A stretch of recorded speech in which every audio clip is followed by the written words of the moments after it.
de M. Charles Monpetit de l'organisme propre.org à propos de l'adoption du PDGMR. Elle s'adresse à Mme Lavigne-Lalonde. Alors, j'aimerais féliciter le comité exécutif d'avoir adopté mercredi dernier le plan directeur de gestion des matières résiduelles et plus précisément la mesure 1.1.2 qui, selon l'échéancier, doit être implantée d'ici juin prochain, c'est-à-dire réduire l'impact de la distribution des circulaires selon les recommandations de la Commission.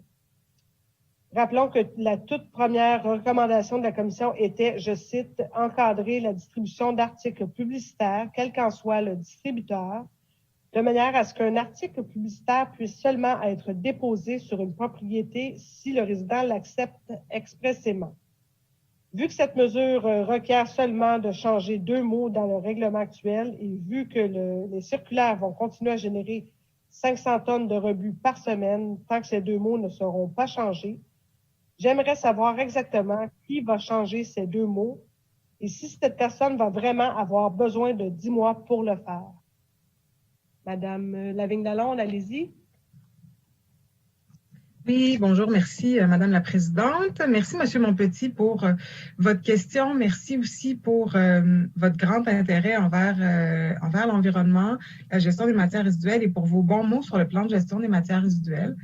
Je dois vous avouer que je souhaite sincèrement qu'on l'adopte à l'unanimité aujourd'hui. Au moment où je vous parle, on est encore en suspens sur cette question, mais ce serait vraiment toute une prise de position parce que en développant le plan de gestion des matières résiduelles, nous, comme administration, on a pris une position. On a pris la position qu'on allait tout faire pour, qu'on allait réitérer l'importance de la réduction à la source pour pouvoir vivre dans les limites de la planète. Ça veut dire qu'il faut réduire notre consommation, réduire à la source pour s'assurer qu'on ne produise pas de déchets inutiles, de matières inutiles.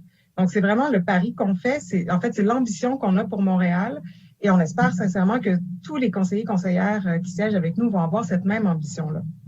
Je dois aussi vous dire que les échéanciers qu'on retrouve dans le plan sont ceux qu'on veut suivre, bien évidemment. On n'est pas en retard là, pour pouvoir atteindre ces objectifs de déployer ça en 2021. Par contre, dans les derniers mois, on a été assez occupés avec la pandémie, occupés vraiment dans tous les services de la Ville de Montréal, notamment le service de l'environnement, parce qu'on est une des municipalités qui a choisi, Madame Lavigne-Lalonde. Oui, qui a choisi de poursuivre ses activités en lien avec la gestion des matières résiduelles. Tout ça pour vous dire qu'on va avoir une réponse très prochainement aux recommandations de la Commission et qu'on va mettre en œuvre cette mesure sous peu. Merci beaucoup.